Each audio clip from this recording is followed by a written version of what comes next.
معاشرے میں بہتری تو عدل کے بغیر آ سکتی نہیں۔ حضور صلی اللہ علیہ وآلہ وسلم دنیا کو قانون دینے والے لا گیورز میں سب سے پہلے ان کا نام آتا ہے، جنہوں نے دنیا کو قانون دیا ہے۔ ان کی عدالت کیسی تھی؟ کسی کی چادر چوری کر لی کسی نے، حضور کے پاس مقدمہ آ گیا، آپ نے حکم دے دیا اس کو سزا دو۔ وہ جس کی چادر تھی اس نے کہا کہ جی میں اس کو معاف کرتا ہوں۔ فرمایا میرے پاس آنے سے پہلے فیصلہ کیوں نہیں کیا؟ یہ بات پہلے کیوں نہیں کر لی؟ کیا مطلب؟ اب جرم بیان ہو چکا ہے، اب رعایت ہو سکتی نہیں۔ اور وہ صحابہ کیسے صاف ستھرے، ایمان میں کتنے پیارے، پختہ۔ اگر کوئی کہے کہ ان سے بھی خطائیں ہوئی ہیں، دیکھو ان کو سزائیں دی گئیں، تو یہ ایمان مکمل ہونا تھا نا، نظام مکمل ہونا تھا۔ ان کو اپنے اوپر قیاس نہ کریں آپ۔ خاتون آئی، مجھ سے گناہ ہو گیا، حضور نے فرمایا جب بچہ ہو جائے تب آنا۔ وہ چلی گئی، بھاگی نہیں، چھپی نہیں، بچہ ہوا پھر آئی، فرمایا اس کو دودھ پلاؤ، جتنا عرصہ دودھ پلانے کا وہ پلاؤ پھر آنا۔ وہ بار بار آ کے کہہ رہی ہے طاہرنی یا رسول اللہ صلی اللہ علیہ وسلم، حضور مجھے پاک کیجئے۔ جب وہ بچے کو دودھ پلانے کی مدت پوری ہو گئی، حضور نے سزا کا اعلان کیا۔ وہ خود سزا کو قبول کرنا چاہتی ہے، کیوں کہ داغ لگ گیا ہے، اس کو میں نے دھونا ہے، رہنے دینا نہیں۔ میں نے پہلی مرتبہ جب یہ بات پڑھی تھی میں حیران رہ گیا، کیسے ایمان والے لوگ تھے۔ مولا کائنات حیدر کرار سیدنا علی کرم اللہ تعالی وجہ الکریم کی بارگاہ میں مقدمہ آیا، چوری ثابت ہو گئی، حضرت علی نے حکم دیا ہاتھ کاٹ دو، ہاتھ کاٹ دیا گیا۔ جس کا ہاتھ کٹے بولو وہ خوش ہوگا؟ پوچھ رہا ہوں۔ وہ جا رہا ہے، کسی نے راستے میں پوچھا تیرا ہاتھ کٹا ہے؟ کس نے کاٹا؟ تو جو سزا دے اس کے لیے کوئی اچھے لفظ نکلتے ہیں منہ سے؟ پوچھ رہا ہوں آپ سے۔ ہمارا جو حال ہے ہم اس کو دیکھیں تو ہم تو پتہ نہیں کیا کیا لفظ کہہ دیں۔ اس شخص نے کہا میرا ہاتھ اس نے کاٹا جو اس وقت اللہ کی مخلوق میں بہت بہتر آدمی ہے، جو اللہ کا پیارا ہے، نبی کا دلارا ہے، مومنوں کا امام ہے۔ تیرا ہاتھ کاٹا ہے انہوں نے اور تو ان کی تعریف کر رہا ہے؟ کہ انہوں نے اللہ کا حکم پورا کیا ہے۔ وہ شخص دوڑتا ہوا حضرت علی کے پاس گیا، آپ نے جس کا ہاتھ کاٹا ہے وہ اس طرح کہہ رہا، فرمایا بلاؤ اس کو۔ اس کو بلایا، وہ آیا، کٹا ہوا ہاتھ وہیں رکھا تھا۔ اس کا صرف یہ بیان سن کے حضرت علی نے کٹے ہوئے ہاتھ کو اس کے ساتھ لگایا اور کہا مولا یہ تیری سزا سے ناراض نہیں ہے۔ اس نے سزا کے بعد میرے بارے میں کوئی سخت لفظ نہیں کہے، بلکہ یہی کہا کہ میں نے اللہ کا حکم پورا کیا، مولا تو اس کا ہاتھ جوڑ دے۔ حضرت علی نے دعا کی، اس کا ہاتھ جڑ گیا۔ اندازہ کریں وہ کتنا پیارا معاشرہ تھا۔ ایک بڑے خاندان کی، مشہور خاندان کی عورت نے چوری کر لی، مشہور خاندان کی عزت دار لوگ کہتے ہیں نا ہم، اشرافیہ، ایلیٹ کلاس۔ مقدمہ حضور نے فیصلہ کر دیا، حضرت اسامہ حضور صلی اللہ علیہ وسلم کے لاڈلے تھے. کچھ صحابہ نے ان سے کہا تمہاری بات حضور مان لیں گے, سفارش کرو اس کو کوئی اور سزا دے دیں, اس کو یہ سزا نہ دی جائے. حضرت اسامہ نے حضور کی بارگاہ میں عرض کی کہ مجھے آپ کے پاس بھیجا گیا ہے یہ کہنے کے لیے. فرمایا تم اللہ کی مقرر کردہ سزاؤں میں دخل دیتے ہو, حدود اللہ میں دخل دیتے ہو. پہلی قومیں اسی لیے برباد ہوئی کہ ان کے بڑے جرم کرتے تھے ان کو چھوڑ دیا جاتا تھا, چھوٹے جرم کرتے تھے ان کو پکڑ لیا جاتا تھا. فرمایا یہ اللہ کا حکم ہے. پھر حضور نے جو الفاظ کہے میں تو کانپتا ہوں وہ لفظ دہرانے سے. جو الفاظ فرمایا میری بیٹی بھی کرتی, تو حضور نے فرمایا اس کے لیے بھی حکم ہوتا. یہ مثال ہے. جھوٹ کی گنجائش اونچی کہیے. اگر رحمان کے بندے ہو, اللہ کو ماننے والے ہو تو جھوٹی گواہی نہیں. ہمارے ہاں گواہیاں تو باقاعدہ کورٹ کے باہر گواہ کھڑے ہوتے ہیں تیار, ان کو صرف مقدمہ بتاؤ, ان کی فیس دو, وہ جا کے گواہی دے دیتے ہیں, کیونکہ نظام ایسا ہے. سچی گواہی سے لوگ بھاگتے ہیں. کون بھگتے گا؟ کیونکہ کورٹ کا نظام ایسا ہے. اسلام میں جو قضا ہے, قاضی کی جو ساری عدالت کا جو نظام ہے, وہ اگر ہو جائے تو آپ کو کوئی تکلیف نہ ہو.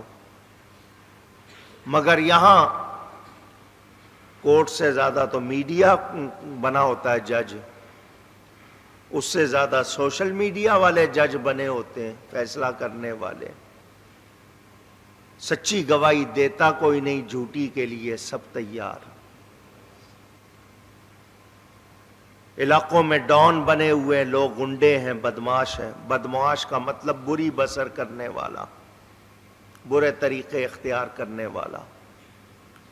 ان کے ڈر سے کہ ہم ان کے بارے میں کوئی گواہی دیں گے تو یہ ہمارا یوں کر دیں گے, وہاں کر دیں گے.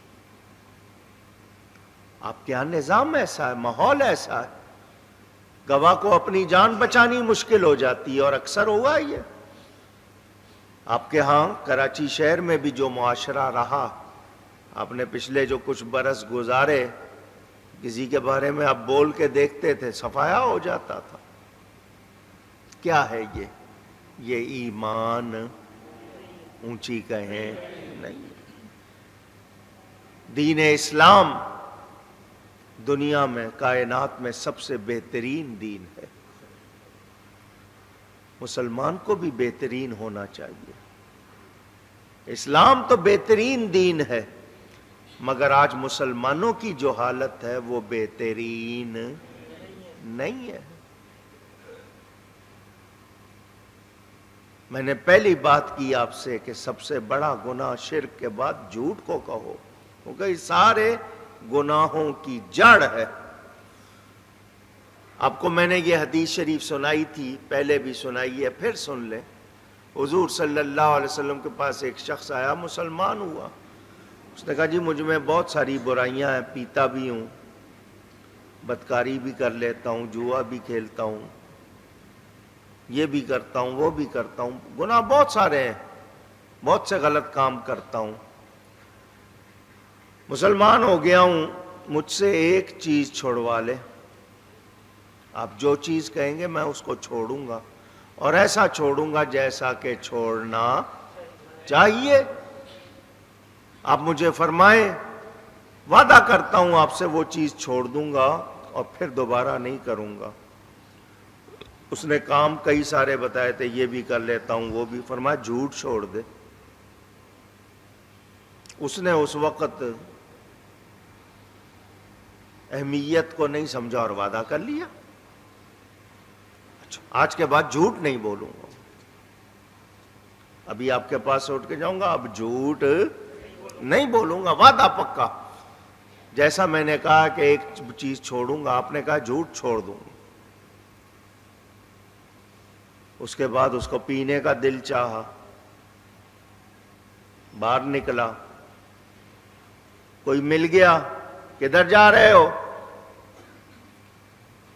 اب بتاتا ہے تو اس کو پتا چلتا ہے، نبی پاک تک خبر جاتی ہے، سزا ہوگی، بدنامی ہوگی، اور میں نے وعدہ کیا ہے کہ میں جھوٹ نہیں بولوں گا، نہیں بتاتا ہوں تو جھوٹ بولنا پڑتا ہے۔ اس نے کہا نہیں ایسے ہی بس نکلا تھا، اب نہیں کرنا وہ کام، کوئی کام کرنا تھا اب نہیں کرنا، واپس چلا گیا۔ رات ہوئی چوری کے لیے نکلا، پھر کوئی مل گیا، کدھر جا رہے ہو؟ خیریت اس وقت؟ بتاتا ہے تو اس کو پتا چلتا ہے، خبر جائے گی نبی پاک تک، چوری پہ سزا، ہاتھ کاٹ دیا جائے گا، بدنامی الگ ہوگی، اور وعدہ کیا جھوٹ نہیں بولوں گا۔ اس نے کہہ دیا نہیں بس ایسے ہی نکلا تھا، میں واپس گھر جا رہا ہوں۔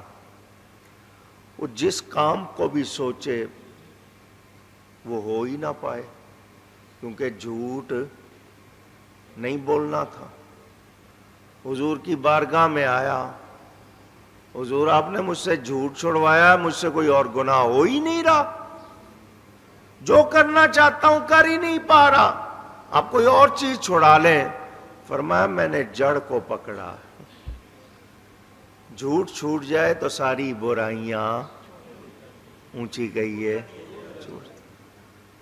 مگر حکومت رعایا سے بول رہی ہے، رعایا آپس میں ایک دوسرے سے بول رہی ہے، کیا آفیسر، کیا ملازم، کیا باپ، کیا اولاد، کیا میاں، کیا بیوی، سب جھوٹ جھوٹ جھوٹ۔ نتیجہ کیا ہے؟ معاشرہ بگڑ گیا، ماحول ختم ہو گیا۔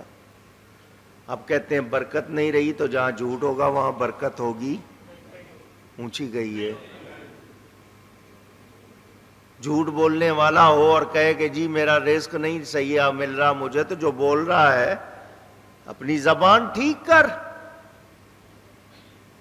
گالی دے گا، جھوٹ کر بولے گا، غیبت کرے گا، برکت کہاں سے رہے گی؟ تو جھوٹی گواہی نہیں دیتے کون؟ ایمان والے۔ ایمان والے جھوٹی گواہی اونچی کہیے گا نہیں دیتے، بھلے کتنی دوستی ہو، کتنا پیار ہو، بچانے کی اور کوئی کوشش ہو سکتی ہے وہ کریں آپ، لیکن جھوٹ نہیں۔ نہیں میں تیرے لیے کہہ دوں گا، فکر ہی نہ کر، دوست نہیں کام آئے گا تو اور کون کام آئے گا؟ یار ہے نا تیرے لیے ایک کیا 1000 جھوٹ بولیں گے، ہم تو یوں کہتے ہیں۔ قرآن کیا کہتا ہے؟ جھوٹی گواہی نہیں دینی۔ نہیں فرمایا کسی قوم کی دشمنی بھی تمہیں اس بات پہ مجبور نہ کرے کہ تم اس کی جھوٹی گواہی دو۔ یہ مسلمانوں کا سچ تھا جس نے سرخرو کیا۔ میں نے یہ بات سنائی ہوگی آپ کو، خیبر یہودیوں نے معاہدہ کر لیا کہ ہم رعایا بن کے رہیں گے، ٹیکس دیتے رہیں گے، جزیہ دیتے رہیں گے۔ طے پا گیا جب پیداوار ہوگی اتنا حصہ تمہارا، اتنا حصہ مسلمانوں کا۔ حضور صلی اللہ علیہ وسلم نے کوئی وفد نہیں ایک آدمی کو بھیجا جاؤ وزن کروا کے اپنا حصہ لے آؤ اور ان کا حصہ ان کو دے دو۔ وہ صحابی گئے، یہودیوں نے اپنی عورتوں کا زیور جمع کیا، اس صحابی سے کہا یہ ہمارے پاس زیور ہے، یہ لے لو، ہم کسی کو نہیں بتائیں گے، یہ تمہارا، ہمارا حصہ بڑھا دو، پیداوار میں ہمارا حصہ زیادہ کر دو۔ اس نے کہا یہ تو تمہاری عورتوں کا زیور ہے، پوری دنیا کا خزانہ میرے پاس رکھ دو، میں ایک دانہ تب بھی نہیں بڑھاؤں گا۔ یہودیوں نے مسلمان کی یہ بات سن کر کیا کہا؟ تمہارا یہ سچ اور یہ عدل ہے جس نے تمہیں یہ شان دی ہے۔ اگر یہ تم سے چھن جائے گا پھر تمہاری یہ بات نہیں رہے گی. آج جو ہم حالات کا سامنا کر رہے ہیں جھوٹ کی وجہ سے,